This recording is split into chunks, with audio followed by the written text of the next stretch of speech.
My husband avoided me for 3 months, then one day cruelly said, "You're barren, you can never be a mother." A few weeks later he showed up at a surprise dinner with his pregnant mistress. I smiled calmly and said, "Congratulations, honey," placing an envelope on the table. When he opened it, the color drained from his face. "You're barren, Amy. You can never be a mother." Jeffrey delivered this diagnosis over breakfast like he was telling me we were out of coffee, his voice steady and matter-of-fact while I sat frozen with a forkful of scrambled eggs halfway to my mouth. 3 months of him flinching when I touched him, 3 months of separate blankets and gym showers, and this was his explanation. My body was broken, defective, unsuitable for the children he desperately wanted. What he didn't know was that I had a manila envelope in my purse with test results proving the exact opposite. Before we continue, if you believe that truth always finds its way to light and that deception never wins, please consider subscribing. It's free and helps share these important stories. The fork clattered against my plate, eggs tumbling onto the placemat I'd bought at that little shop in Lincoln Park. The one with hand-embroidered flowers that Jeffrey said was too expensive for something we'd just spill food on. Funny how I remembered that argument now, sitting here while he calmly destroyed our marriage between sips of black coffee. "What did you just say?" My voice came out strangled, barely above a whisper. He pulled out his phone, swiping to something he'd obviously prepared. "I had some tests done. My fertility is fine.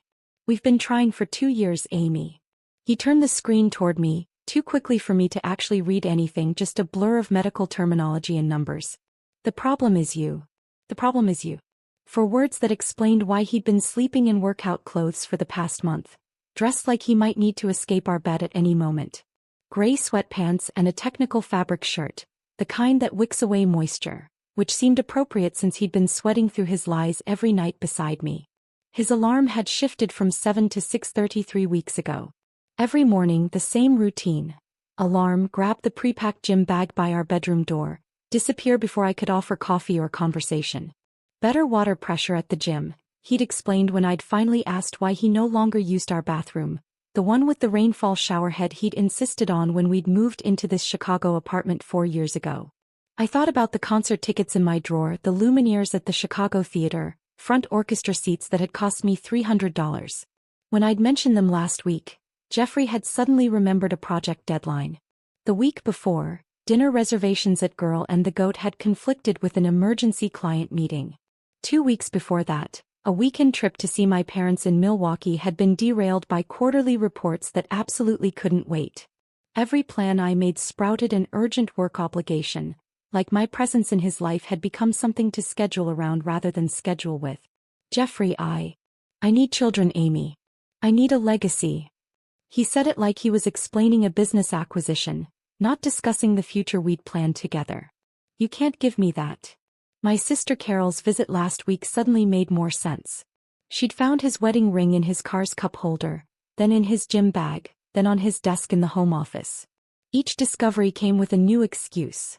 Swollen fingers from salt, metal sensitivity, soap allergies that only affected his ring finger. Carol had pulled me aside in the kitchen, worry creasing her forehead. "He's eating nothing but takeout salads," she'd pointed out. "The man who used to beg for your lasagna is living on sweet green, Amy. Something's wrong." I'd dismissed it as stress from trying to conceive, but now I understood. Every home-cooked meal I'd made, the pot roast he used to request every Sunday, the banana bread he'd take to work and brag about, the chicken soup I'd perfected from his grandmother's recipe, he'd rejected them all. 3 months of I ate at the office, and client dinner ran late, and not hungry big lunch. He'd been building distance bite by bite, shower by shower, excuse by excuse. "How long have you known?" I asked, my hand instinctively moving toward my purse on the counter, where Dr. Patricia Young's test results waited in their manila envelope. "Perfect reproductive health," she'd said. "Optimal hormone levels. Everything functioning exactly as it should." "Does it matter?" Jeffrey stood, straightening his shirt. A button-down I'd ironed yesterday, back when I still thought we were a couple working through a rough patch. "The point is, we know now. We can stop pretending this is going to work. Stop pretending. Like the last 5 years of marriage, the 2 years of trying for a baby, the temperature charts and ovulation tests and scheduled intimacy, like all of it had been an elaborate performance he was tired of maintaining. I made an appointment with a specialist, I said carefully, watching his face. To get tested. Something flickered in his expression. Panic maybe, or annoyance that I'd taken initiative without him. That's unnecessary now. We have answers. Your answers, I corrected. From your tests that you had done without telling me, without including me, without even asking if maybe we should go together. He picked up his coffee mug, his favorite one, ironically enough, the one I'd given him that said "World's Best Husband," and carried it to the sink. I was trying to spare you the embarrassment of finding out in a doctor's office. Spare me. Like he was doing me a favor by announcing my supposed infertility over scrambled eggs on a Thursday morning, his voice as casual as if he was telling me we needed to buy more milk. That's very considerate of you, I said, sarcasm creeping into my voice despite my effort to stay calm. Jeffrey turned from the sink, really looking at me for the first time in weeks. Don't make this harder than it needs to be, Amy. We both know our marriage has been struggling. This just explains why. Our marriage had been struggling because he'd been systematically withdrawing from it, but I didn't say that. Instead, I thought about the envelope in my purse, the test results dated just 2 weeks ago, the doctor's notes about my excellent fertility indicators. I thought about Jeffrey's mysterious medical tests that he'd never mentioned getting, the results he'd shown me too quickly to verify. I should go, he said, checking his watch, the Rolex I'd saved for 6 months to buy him for our 5th anniversary. I have a meeting. Of course he did. Jeffrey always had somewhere else to be when our life required actual presence. As he gathered his things, laptop bag, keys, that gym bag that lived by the door, I sat at our kitchen table staring at cold scrambled eggs and processing the last 3 months through a new lens. The withdrawal hadn't been depression or stress or work pressure. It had been calculated. Every step backward, every inch of distance, every excuse and avoidance. All of it leading to this moment, this announcement, this supposed diagnosis that freed him from the obligation of our marriage while painting me as the broken one. The apartment door closed with its familiar click, leaving me alone with the ghost of the word, Barren, hanging in the air like a toxic cloud. I reached for my purse, pulling out the manila envelope, spreading Dr. Young's test results across the table where Jeffrey's phantom medical report had been minutes ago. Perfect reproductive health. No barriers to conception. Hormone levels optimal. I wasn't barren. But my marriage certainly was. The lock appeared on Jeffrey's home office door the following Monday. Not just any lock. A digital keypad that beeped every time he entered his code, announcing his secrets with electronic precision. I stood in the hallway with a laundry basket, watching him test it 3 times to make sure I couldn't accidentally stumble into whatever he was protecting. Client confidentiality, he said without me asking, his fingers still dancing over the keypad. New regulations from corporate. You understand.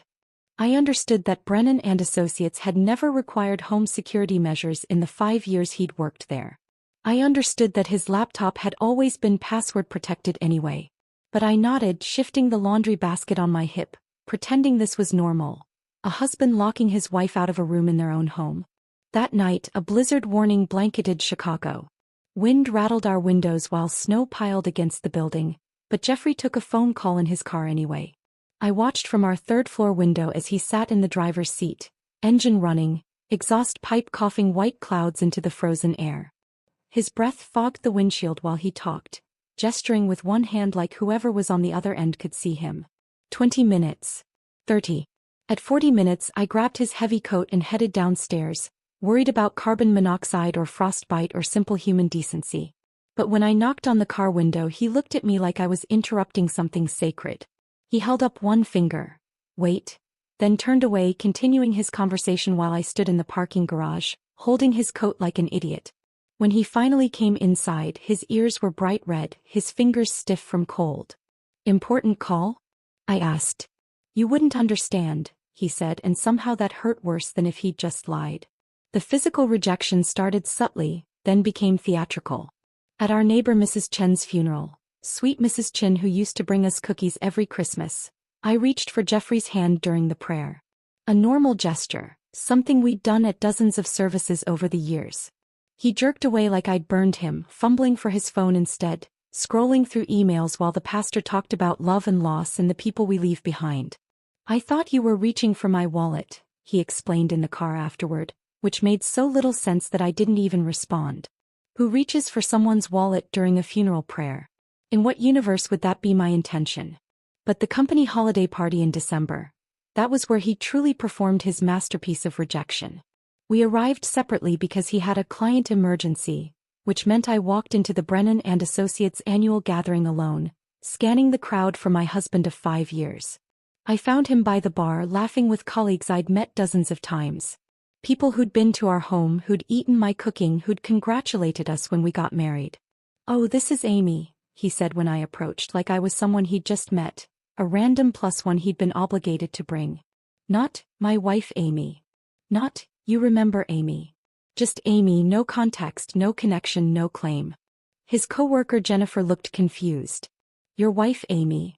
"Amy, yes," Jeffrey said, already turning away to order another drink. Jennifer stared at me with sympathy that felt like pity.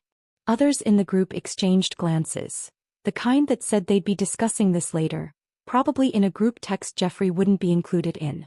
I spent the rest of the party drinking wine alone in the corner, watching my husband work the room like a single man, never once looking in my direction, never once acknowledging the ring I still wore even though his lived everywhere except his finger.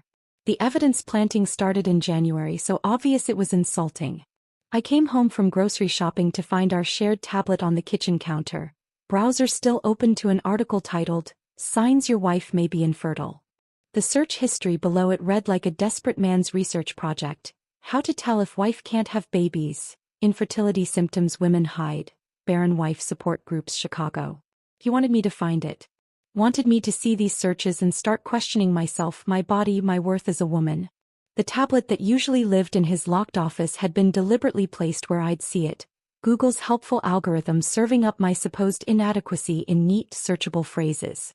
A week later at Barnes & Noble, I caught him photographing pages from a medical book in the pregnancy section.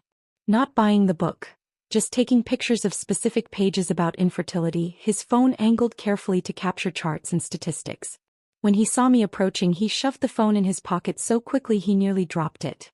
"Research for work," he said, though his work involved financial portfolios, not reproductive systems.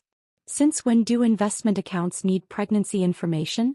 "It's complicated," he said, already walking away, leaving me standing between self-help and pregnancy planning like a woman lost in her own life. The cruelest part was how methodical it all was. Every search, every photographed page, every planted piece of evidence, he was building a case against me, creating a paper trail of my supposed deficiency, making sure that when he finally announced my barrenness, there would be a foundation of concern and research to support his claim. My mother drove down from Wisconsin for my birthday in early February. She took one step into our apartment and I watched her face change, like she could smell the decay in our marriage through the vanilla candles I'd lit to mask it. "It's freezing in here," she said, though the thermostat read 72. She meant the emotional temperature. The way Jeffrey and I moved around each other like magnets with matching poles, never touching, always repelling. She watched him hand me a grocery store birthday card at dinner, the kind you grab from the clearance rack. "Happy birthday" in glittery letters, his name signed at the bottom. No love. No message. No acknowledgement of 5 years together. Mom cornered me in the kitchen while Jeffrey took another mysterious phone call. "Honey," she whispered, drying dishes that were already dry, "what's happening here?" "We're trying for a baby," I said, my standard excuse for everything now. "It's stressful." She looked at me the way she had when I was 7 and insisted the dog ate my homework even though we didn't have a dog. "Amy, this isn't stress. This is something else. Mom, please." He didn't even write "love" on your birthday card. I wanted to tell her about the locked office, the car phone calls and blizzards, the way he'd stopped saying my name with any tenderness. Instead, I smiled. That broken smile I'd perfected over 3 months of pretending everything was fine. "We're working through some things." She left the next morning, hugging me so tight I thought she might never let go. "You know you can always come home," she whispered into my hair. No questions asked. But I wasn't ready to go home. I was still believing Jeffrey's performance, still thinking this was fixable, still hoping the man I'd married was somewhere inside this stranger who locked doors and planted evidence and treated me like a disease he was documenting for medical journals. 2 weeks after Mom's visit, Jeffrey called in sick to work.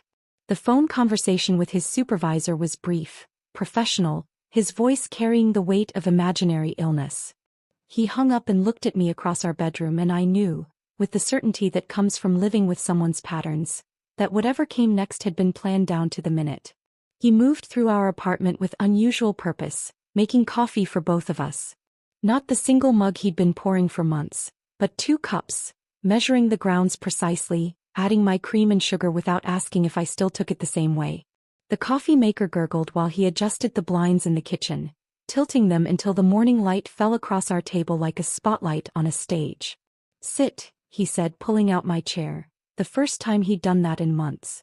The gesture felt rehearsed, like he'd practiced being a gentleman one last time before dismantling everything gentle between us. I sat watching him arrange our coffee mugs just so, positioning his folder at the perfect angle beside his cup. Everything choreographed. Even the way he settled into his chair seemed calculated, his posture straighter than usual, his hands folded like a news anchor about to deliver tragic headlines. "We need to have an honest conversation," he began, and I noticed he was looking just past me, focusing on a spot over my left shoulder like actors do when they can't quite meet their scene partner's eyes. He reached for the folder, brown, unmarked, thick with what looked like official documents, and slid it across the table with the careful precision of someone handling evidence. The folder stopped exactly halfway between us, a border neither of us would cross. "I've been doing research," he said, his voice taking on a tone I'd never heard before, clinical, detached, like he was presenting quarterly earnings to strangers. "About our situation. About why we haven't been able to conceive." My hands wrapped around the coffee mug for warmth, though the chill I felt had nothing to do with temperature. Through the steam rising from my cup, I watched Jeffrey's face cycle through expressions he must have practiced. Concern, sympathy, resignation, none of them reaching his eyes. "Some women," he began, then paused, clearing his throat like the words were difficult. But I could tell they weren't. They flowed too smoothly, too prepared. "Some women just can't have children, Amy. It's not anyone's fault. It's just biology." He opened the folder, revealing what looked like medical reports, lab results, charts with numbers I couldn't quite read from my angle. His finger traced along one page, stopping at highlighted sections, though he never actually pushed the documents close enough for me to examine them properly. "The tests are conclusive," he continued, that practiced monotone never wavering. "Your reproductive system, it's just not capable. The doctors call it primary infertility. Irreversible." The doctors. Which doctors?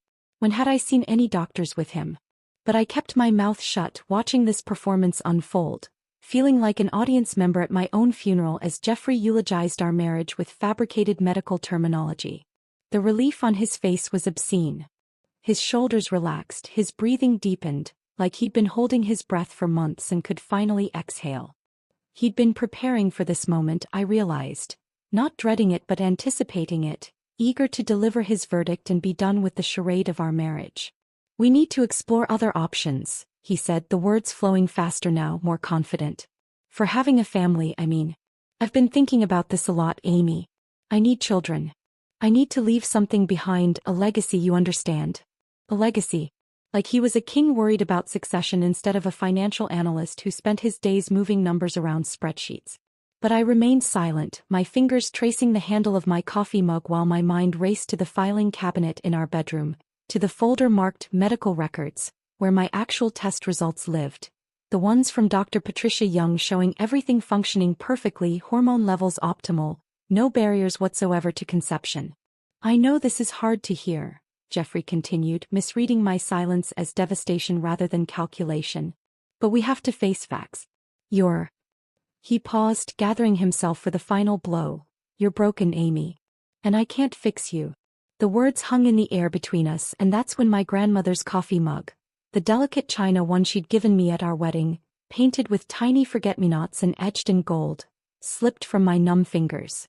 It fell in what seemed like slow motion, turning once in the air before meeting our hardwood floor with a sound that was both musical and final.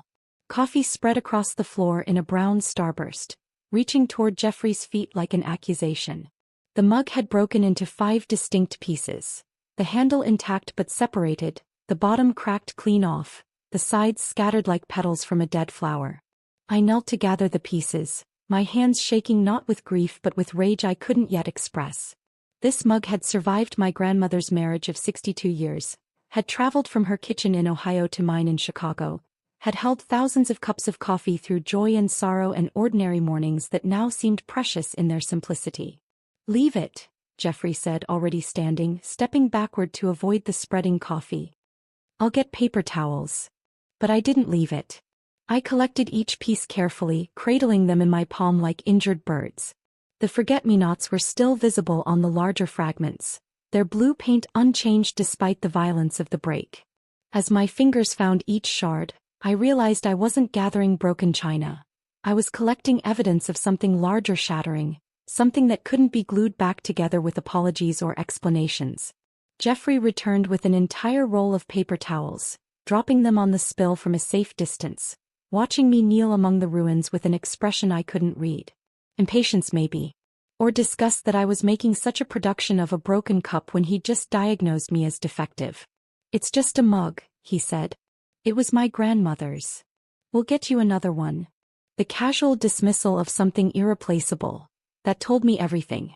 Jeffrey could fabricate medical reports, could practice speeches in mirrors, could orchestrate this entire morning like a theatrical production, but he couldn't understand that some breaks couldn't be fixed with replacement parts. Some things once shattered stayed that way. I stood, still holding the ceramic pieces, coffee seeping through the paper towels toward the folder he'd left on the table. The brown liquid reached the edge of his fake medical reports, staining them with the truth of this moment. Messy, spreading, impossible to contain. "I need some air," I said, surprising myself with how steady my voice sounded. "We're not done talking." "Yes," I said, looking directly at him for the first time since he'd started his performance. "We are." I walked to our bedroom, still carrying the broken pieces of my grandmother's mug, and carefully placed them in a small box from my jewelry drawer.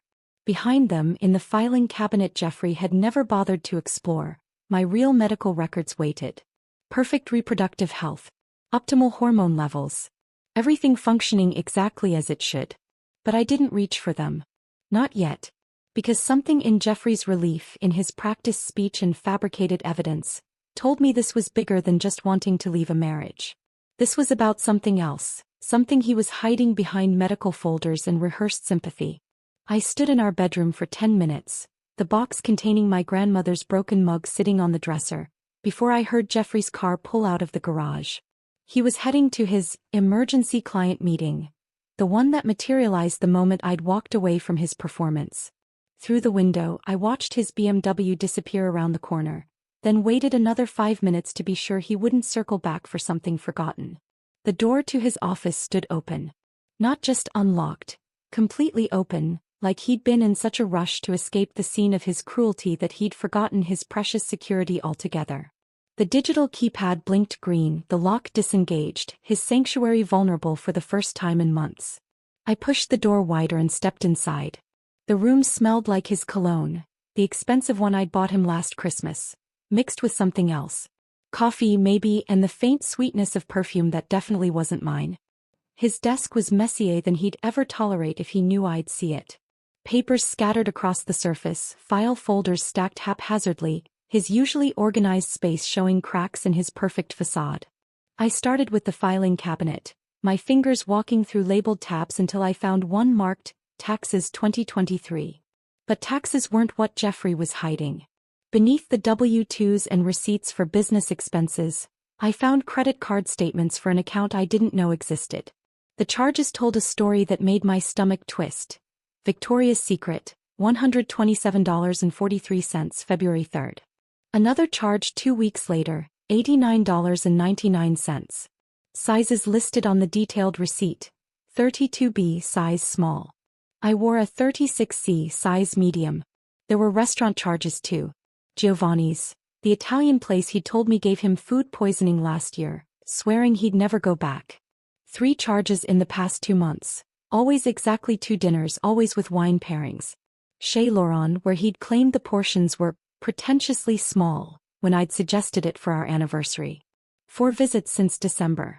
My hands moved mechanically, taking photos of each statement with my phone, the camera click sounding too loud in the quiet office. A jewelry store receipt from January made me pause. $3.40 for pearl earrings. I'd never owned pearl earrings. had never even mentioned wanting them. Jeffrey's laptop sat open on his desk, the screen dark but not locked. One touch of the trackpad brought it to life, his email already open like he'd been checking it right before creating his morning theatrical production.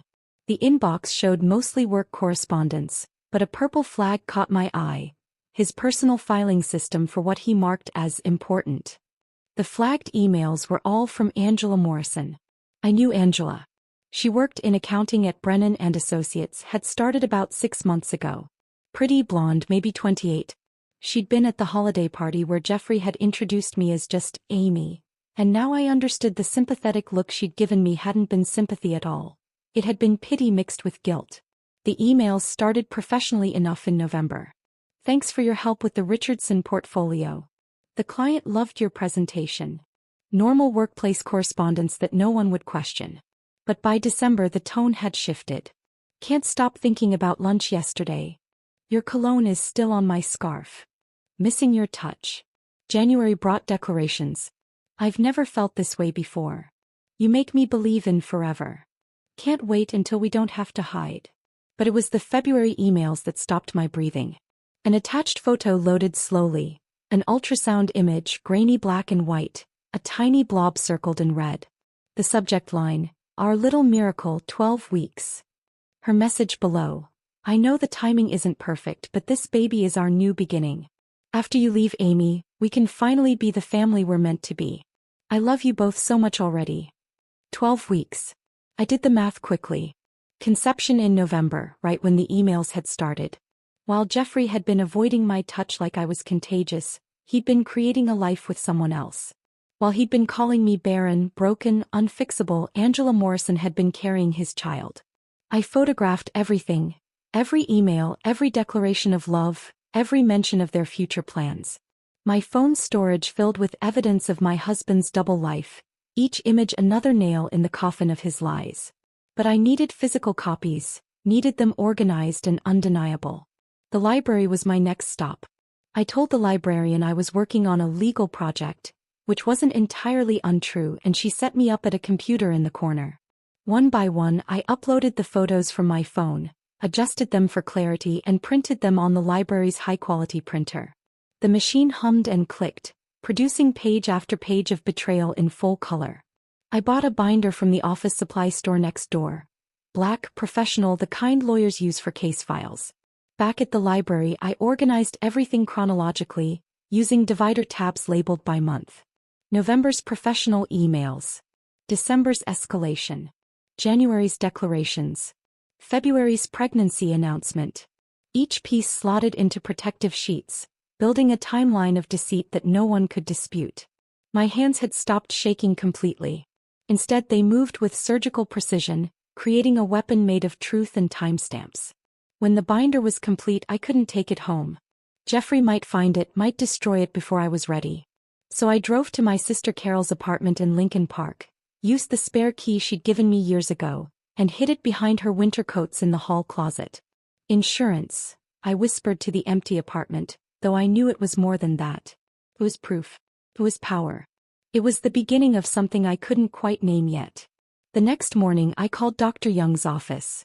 I need copies of my test results, I told the receptionist. Official ones with letterhead. It's for insurance purposes.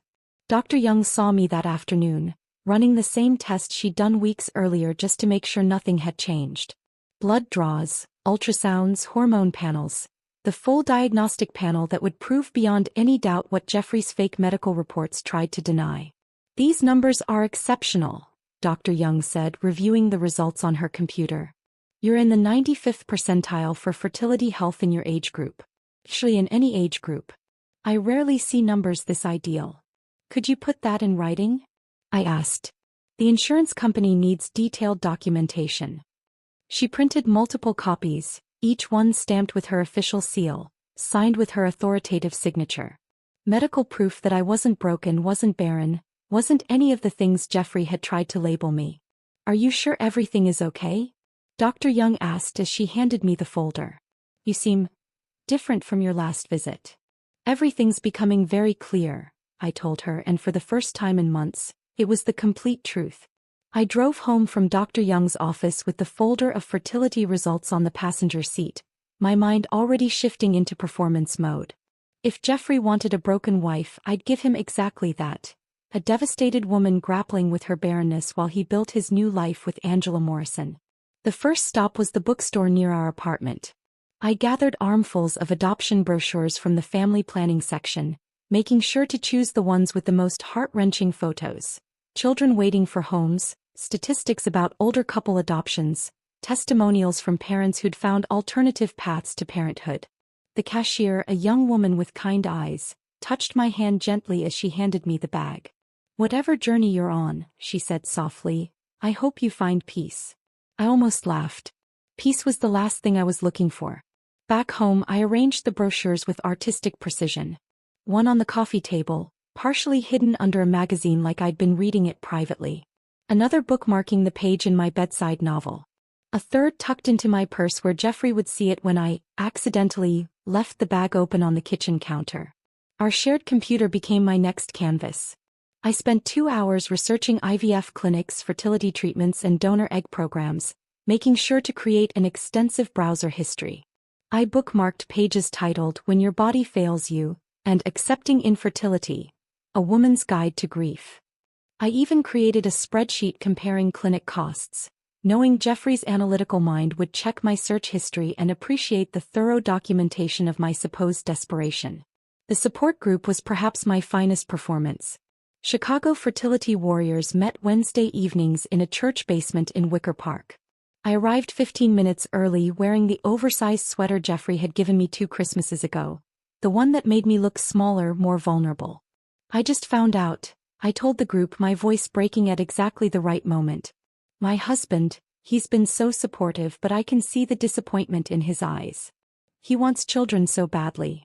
The other women surrounded me with genuine compassion, sharing their own stories of loss and longing.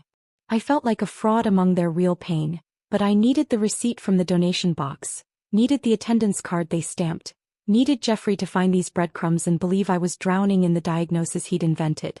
When I got home that night, Jeffrey was already there, a rare occurrence. He stood in the kitchen holding one of the adoption brochures I'd left out, his expression unreadable. "You're looking into adoption?" he asked, his voice carefully neutral. I thought maybe. I let my voice trail off, added a small sniffle for effect. "If we can't have our own." Something shifted in his face. Satisfaction maybe, or relief that I was accepting his narrative. "That's very mature of you, Amy. Very practical." Practical. Like choosing a different route to work when there's traffic. Not like contemplating raising another person's child because your husband has convinced you that your body is broken.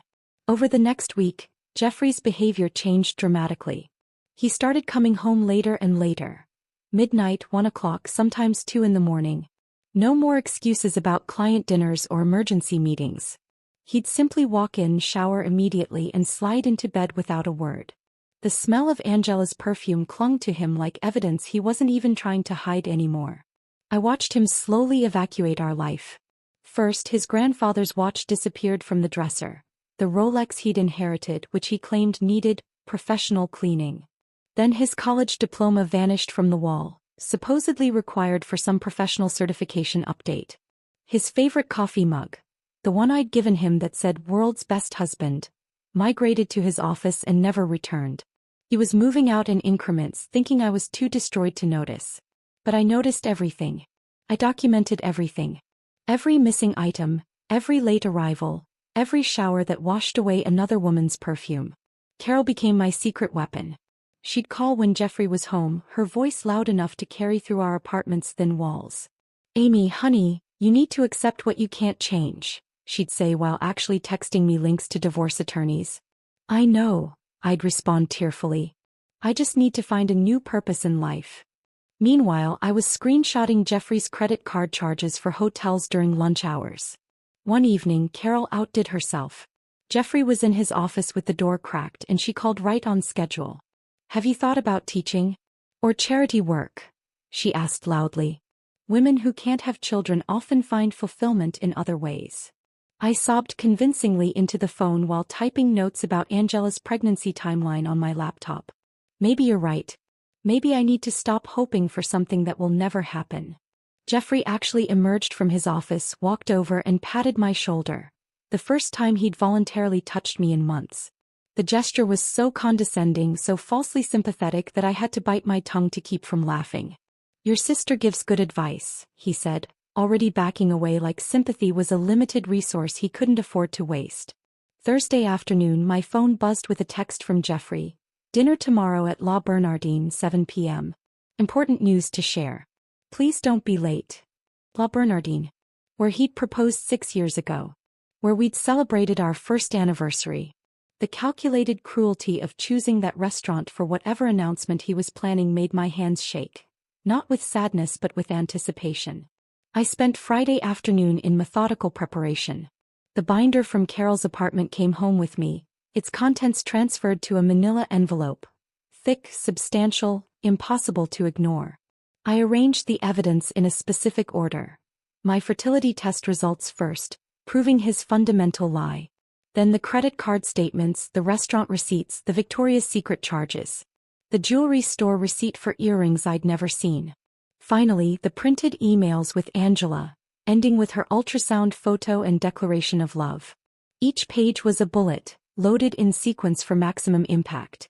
I chose my outfit carefully.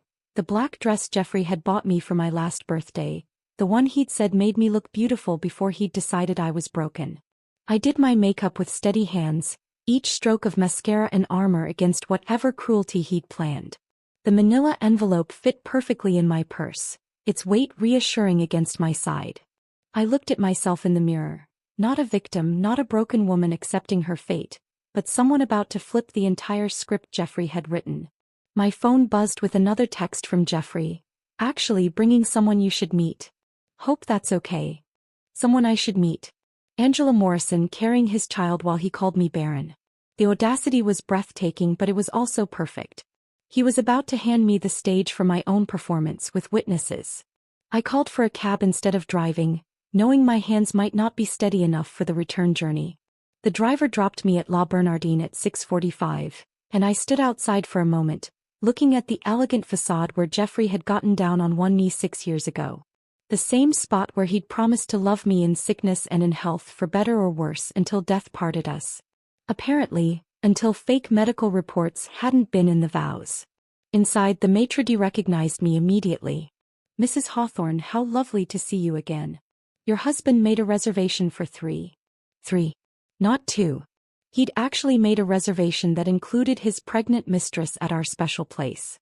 "I'd like that table, please," I said, pointing to one in the center of the main dining room. "The one near the window." "Mr. Hawthorne requested a corner booth." "I'm sure he did."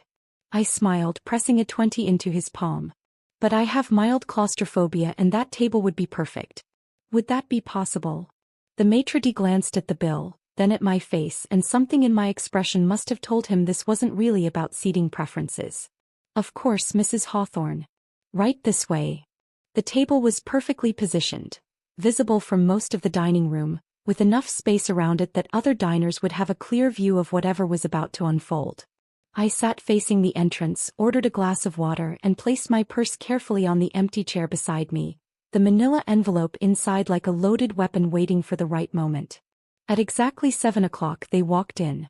Jeffrey entered first, wearing his best suit, the charcoal gray one I'd helped him pick for his promotion celebration last year.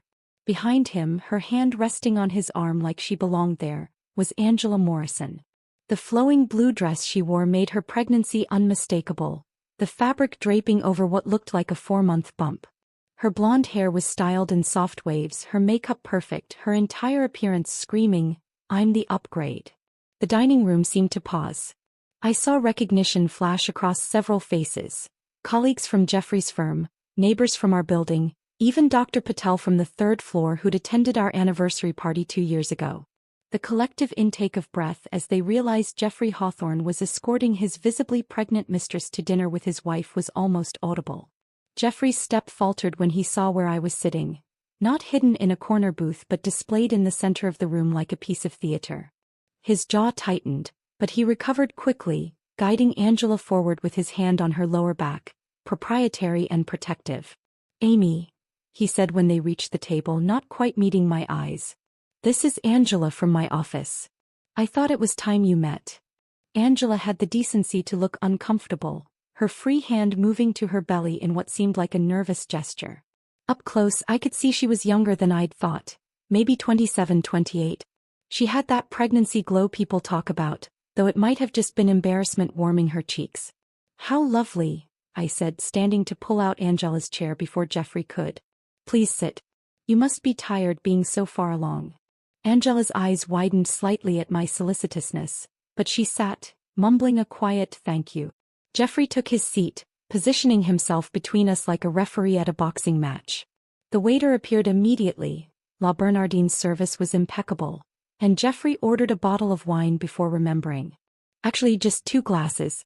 Angela can't drink," I finished. "Of course not. Congratulations on the baby, by the way." The word baby seemed to echo across our table. Angela's hand returned to her belly, a protective gesture that might have been touching if she wasn't carrying the child of my husband. "Amy," Jeffrey started, his voice taking on that rehearsed quality I'd heard so many times lately. "I know this is difficult, but given your situation, I think it's best if we discuss the future honestly." "Your situation?" "Like my supposed barrenness was a contagious disease we couldn't name directly. Angela and I have grown close through some difficult times," he continued, reaching over to place his hand over hers on the table. "She's been incredibly supportive as I've processed everything. Like our marriage was data to be analyzed rather than 5 years of shared life." "It must be hard," Angela said softly, speaking for the first time since sitting down. "Finding out you can't have children. Jeffrey told me about your diagnosis." The false sympathy in her voice was almost perfect. She'd clearly practiced this, probably with Jeffrey coaching her on exactly what to say. But there was something else there too, a tiny note of superiority. She could give Jeffrey what I couldn't. She was the fertile ground where his legacy would grow. "Yes, the diagnosis was quite shocking," I said, taking a sip of water. "Though I imagine there have been a lot of shocking discoveries lately." Jeffrey's hand tightened on his wine glass, but Angela didn't catch the undertone. She rubbed her belly in slow circles, a performance of maternal bliss that was clearly meant to contrast with my supposed emptiness. "We didn't plan for this to happen," Jeffrey said, launching into what was clearly a prepared speech. "But sometimes life takes unexpected turns. We have to accept reality and move forward with grace." Accept reality. Move forward. He'd actually brought me here to our special place with his pregnant mistress, to deliver corporate buzzwords about accepting my deficiency. "I completely agree," I said, smiling so warmly that Jeffrey shifted in his seat. "In fact, I'd like to propose a toast." I raised my water glass, waiting for them to lift their wine. Jeffrey looked uncertain, but Angela raised her water, eager to move past the awkwardness. "To new beginnings," I said. "To truth. And to unexpected revelations." We clinked glasses, the sound crystalline in the suddenly quiet restaurant.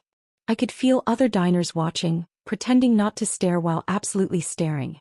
"Speaking of truth," Jeffrey said, setting down his glass with the gravity of someone about to deliver important news, "Angela and I wanted to be completely honest with you about our plans moving forward." Moving forward. There it was again, like our marriage was a business merger that hadn't worked out. "We're going to be a family," Angela added, her hand still circling her belly. "A real family. As opposed to what Jeffrey and I had been. Fake, incomplete, insufficient." I nodded thoughtfully, then reached for my purse with deliberate calm. "You know what? You're absolutely right. This is the perfect time for complete honesty." My fingers found the manila envelope, its weight reassuring and final. "And in the spirit of honesty, Jeffrey, I have something for you." The envelope made a soft sound as I pulled it from my purse, thick with documentation, heavy with truth. I placed the manila envelope on the white tablecloth between us, letting it rest there for a moment like a verdict waiting to be read. The restaurant's soft lighting caught the envelope's edges, and I watched Jeffrey's eyes lock onto it with the wariness of someone who'd just noticed a snake. "What is this?" His voice had lost all its rehearsed confidence. "Open it," I said simply. Jeffrey's fingers hesitated at the seal, and I could see him calculating, trying to guess what I might have discovered. Angela leaned forward slightly, curious but not yet alarmed. She still thought she was winning, still believed she was the fertile upgrade to the broken wife. The envelope seal gave way with a small tearing sound that seemed enormous in the quiet around our table. Jeffrey pulled out the stack of papers and I watched his face change as he recognized the letterhead. Dr. Patricia Young, Reproductive Endocrinology and Fertility. His hands began to tremble as he read the first page. I'd highlighted the important parts in clinical yellow. Exceptional reproductive health, optimal hormone levels, 95th percentile for fertility indicators, no barriers to conception identified. This is impossible, he whispered, the papers shaking in his grip. Angela stretched to see what he was reading, her perfectly styled hair falling forward as she leaned across him. What is it? What's wrong? These are my fertility test results, I said, my voice carrying just enough to reach the adjacent tables where I knew people were listening. Dated 2 weeks ago with confirmatory testing from 6 months ago. Every single indicator shows perfect reproductive health. The color was draining from Jeffrey's face like someone had pulled a plug. He flipped to the second page, then the third, Dr. Young's signature and official seal on each one, her notes extensive and undeniable. But you said, Angela started, turning to Jeffrey with confusion clouding her features. You said she was barren. You showed me medical reports. The reports he showed you were fabricated, I said calmly. Or should I tell her about your actual medical history, Jeffrey? His head snapped up and for the first time since he'd walked in he looked directly at me. Real fear flickered in his eyes. What are you talking about? I pulled another document from the stack he hadn't reached yet. Your varicocele surgery. 2 years ago. Remember? The urologist said it could affect your fertility. You were supposed to go back for follow-up testing but you never did. Angela's hand had stopped moving on her belly, frozen in place like she'd been paused mid-gesture. The doctor said your sperm motility was severely reduced, I continued, watching Jeffrey's face cycle through panic, denial and rage. Less than 15% normal movement. The chances of you fathering a child naturally are, well, let's just say they're not good. That was before the surgery. You never got retested after the surgery, I pointed out. I checked with the urologist's office. No follow-up appointment. No new results. You just assumed it fixed itself. Angela was looking between us now, her mouth slightly open, processing implications that were destroying her entire worldview. But if Jeffrey has fertility problems... The math was simple, brutal, and undeniable. She was 4 months pregnant. Jeffrey had documented fertility issues. The baby growing inside her couldn't be his. No, Jeffrey said, turning to Angela with desperation cracking his voice. The surgery fixed it. I had to have fixed it. That baby is mine. Angela's face had gone from confused to panicked. Of course it's yours. We've been together since November. Were you with anyone else? Jeffrey's voice rose, drawing open stares from nearby tables. Angela, were you with anyone else? No. But the word came out too quick, too high-pitched. A tell that everyone at the table recognized. Angela. Jeffrey grabbed her wrist, not hard but firmly enough that she couldn't pull away. Whose baby is it? It's yours, she insisted, but tears were starting to form in her eyes, her careful makeup beginning to run. The timeline doesn't work if I'm sterile, Jeffrey said, the word sterile coming out like broken glass. Whose baby is it? The restaurant had gone completely quiet around us. Even the wait staff had stopped moving, everyone watching this drama unfold like dinner theater they hadn't paid for but couldn't look away from. Angela tried once more. Jeffrey, please, we can get a test. Whose baby is it? The shout echoed through La Bernardine's elegant dining room. Angela flinched, tears now flowing freely down her cheeks, and I saw the exact moment she broke. David, she whispered. What? David. From accounting. Her voice was barely audible, but in the silent restaurant, everyone heard. We were together before you and I. There was some overlap. I thought it was yours, I wanted it to be yours, but the dates... I watched Jeffrey's world collapse in real time. His face went from red to white to gray in the span of seconds. The hand holding Angela's wrist went slack, dropping to the table like something dead. You knew. He turned to me, his voice hollow. You knew she was pregnant with someone else's baby? I knew she was pregnant, I corrected. The rest was just math. Your fertility issues plus her pregnancy equals someone else's baby. I didn't need to be a detective to figure that out.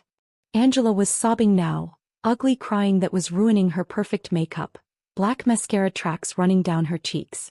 I loved you, she said to Jeffrey. I thought we could be a family. With another man's baby? Jeffrey's laugh was bitter, sharp enough to cut. You were going to let me raise another man's child? Like you were going to let me believe I was broken? I interjected. We all make choices, Jeffrey. Some of us just make better ones than others. A waiter appeared at our table, clearly sent by management to deal with the disturbance. Is everything all right here? We'll need separate checks, I said pleasantly. I'll be leaving first. I stood, gathering my purse while leaving the envelope and its contents spread across the table. The fertility results, the credit card statements, the emails between Jeffrey and Angela, all of it laid out like evidence at a trial. The divorce papers are at the bottom of the stack, I told Jeffrey, who was staring at Angela like he'd never seen her before. My lawyer will be in touch about the timeline. Oh, and Angela? I turned to the sobbing woman. Congratulations on the baby. I'm sure David will be thrilled. The last thing I saw before walking away was Jeffrey asking Angela over and over, how could you lie to me? The same question I'd been asking myself for months, now turned back on him with interest. The maitre d' held the door for me as I left and I heard him whisper, well played, madam. Outside, the Chicago night air felt fresh and clean and full of possibility. I stood on the sidewalk outside La Bernardine, the cool Chicago wind cutting through my black dress, and pulled out my phone. Carol answered on the first ring. How did it go? Better than planned, I said, walking toward the lake. Angela's baby belongs to someone named David from accounting. Wait, what? Jeffrey can't have children. His surgery 2 years ago, he never got retested. Angela's been sleeping with a coworker. The whole thing unraveled right there at the table. Carol's laugh was sharp and bright. So he called you Barren while being sterile himself, and his mistress was pregnant with another man's baby? Karma apparently takes notes. I kept walking, my heels clicking against the pavement in a rhythm that felt like freedom. Behind me, through the restaurant's windows, I could still see our table. Jeffrey slumped in his chair, Angela sobbing into her napkins, the manila envelope's contents spread between them like the wreckage of two affairs colliding. My phone buzzed with a text from Jeffrey, "This isn't over." I deleted it without responding and blocked his number. It was over. He just hadn't accepted it yet. The next morning I met with my lawyer, Patricia Chin, at her office in the Loop. She reviewed the restaurant security footage her assistant had somehow obtained. La Bernardine had cameras and the maitre d' had been very helpful, and smiled like a chess player seeing checkmate 5 moves ahead. "He brought his pregnant mistress to your anniversary restaurant," she said, shaking her head. "Judges hate that kind of cruelty. Add in the fake medical reports about your fertility, and we're looking at a very favorable settlement." "I don't want his money," I said. "I just want out." "You'll take a fair settlement," Patricia corrected. "You supported him through business school. You gave up your marketing career to follow his job to Chicago. You deserve compensation for that." He was right. I'd forgotten about those sacrifices, so buried under recent betrayals that I'd lost sight of everything I'd given up for Jeffrey's success. The divorce proceeded with surprising speed. Jeffrey, humiliated and desperate to leave Chicago, agreed to everything: the apartment, the savings, even alimony for 2 years. He signed papers with the defeated air of someone who'd lost a war he'd started. Angela disappeared from his life immediately. I heard through mutual acquaintances that she'd tried to convince him the baby could still be his, even suggested a paternity test, but Jeffrey was done with lies. He'd learned too late what deception felt like from the receiving end. 3 months later, I was watering herbs on the balcony of my new apartment in Lincoln Park when my phone rang. Unknown Boston number. "Amy." Jeffrey's voice sounded hollow, distant. I wanted to apologize. I set down the watering can and looked out at Lake Michigan, blue and vast and honest. "For which part?" "All of it. Calling you Barren. Angela. The whole thing." "Are you apologizing because you're sorry or because your life fell apart?" The silence stretched long enough that I thought he'd hung up. Then, "Angela had the baby. David's fighting for custody. She named me on the birth certificate initially, but the paternity test. God, Amy, she tried to trap me with another man's child. Like you tried to trap me with fake infertility?" "I know. I see it now." The irony. It's not irony, Jeffrey. It's justice. I hung up and blocked the Boston number 2. 2 weeks later, I met Mark at a medical conference where I was presenting on healthcare marketing. He was a pediatrician from Northwestern Memorial, tall and kind with hands that had held thousands of babies. When I told him my story over coffee, the whole ugly truth, he laughed so hard he nearly spilled his latte. Your ex-husband called you Barren? He shook his head in disbelief. I've seen your test results in your medical disclosure. You're in the 95th percentile. You could probably get pregnant from a strong breeze. It wasn't romantic talking about fertility on a first date, but it was honest. No pretense, no performance, no hidden folders with fabricated evidence. Mark didn't sleep in workout clothes. He didn't lock doors or take calls in snowstorms. When he stayed over, he pulled me close instead of building walls down the middle of the bed. His phone sat face up on the nightstand, unlocked, boring with its lack of secrets. 6 months after the divorce, I planted tomatoes on my balcony, Cherokee purples and sun golds, varieties that needed attention and care but rewarded you with abundance if you were patient. As I pressed seeds into soil, I thought about growth, about things that flourish when planted in truth instead of deception. The tomatoes grew tall and strong that summer, their vines reaching toward the sun like they had nothing to hide. I gave extras to my neighbors, to Carol, even to the maitre d' at La Bernardine who'd become a friend after that night. These are incredible, he said, biting into one. What's your secret? Good soil, I told him. No lies mixed in. Jeffrey sent one last email before I changed my address. He was in Boston working at a smaller firm, living in a studio apartment. Angela had moved back with her parents in Indiana, raising David's son alone. David wanted nothing to do with either of them. I destroyed everything, he wrote. For a baby that wasn't even mine. I didn't respond. There was nothing to say that the universe hadn't already said better. Standing on my balcony now, August sun warming my face, I held a perfectly ripe tomato in my palm.